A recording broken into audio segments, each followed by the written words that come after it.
Hey guys and girls, just a heads up before this video starts, there are a lot of spoilers in this video. So for those of you that played Ground Zeroes, or have completed Metal Gear Solid 5, The Phantom Pain, you'll know what happens to the real big boss, and you'll know what happens to the medic, and what happens to Paz. She dies. There's no writing around this. What happens is they find a bomb in her, but she actually has 2 bombs planted inside her. And they fail to get the second one out. She jumps out the helicopter to sacrifice herself.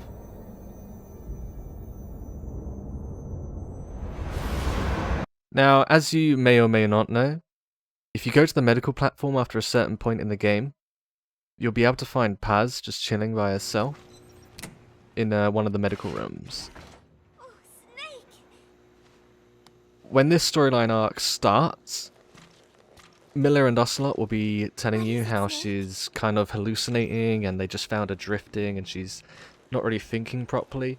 She's just going over like past events from Peace Walker and other Metal Gear Solid games. During Peace Day? Such a funny sound for a musical And what you're supposed to do to continue this storyline is find key parts of intel, around Mother Base, which you hand to her and she'll start reminiscing about them. Where's Professor Galvez anyway?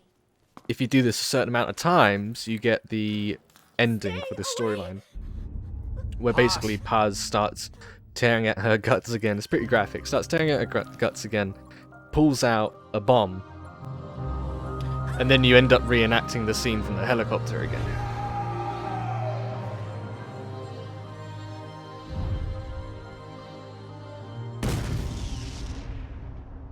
And the whole thing turns out to be a hallucination.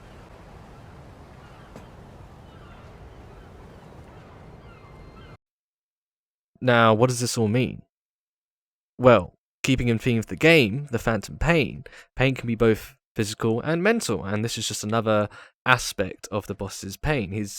The death of his comrades and his friends is weighing heavily on his mind still, and that's why he's having these types of hallucinations. And yes, this is a very real condition. People will actually suffer from not these kind of vivid hallucinations, but they will definitely hallucinate after they've been through war zones and the like. So it's just delving deeper into the different types of pain that you can suffer from.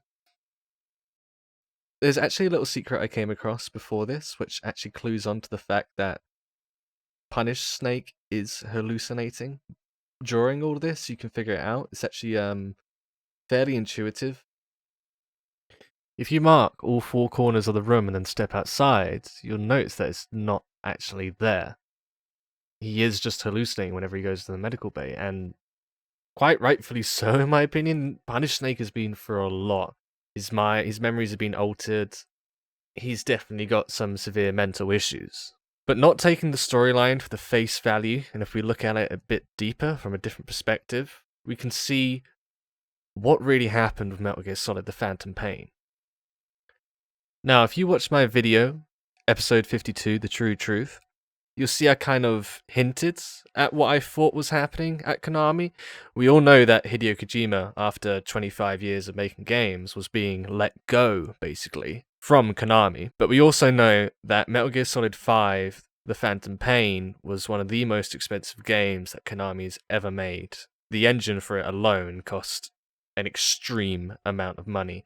And after Konami had invested heavily into this game, it wasn't going to hit the deadlines that they had set for the game. The project was going to run over. And because they were ending the franchise and they were getting rid of the main director, they were ending this, they didn't want to invest more and more money into it. This cutscene hints at more cut content, and there's plenty of it in the game. There's, we were promised 5 chapters to begin with, all kind of talking about different aspects that people go through with and they're having to deal with, these kind of really tough mental issues.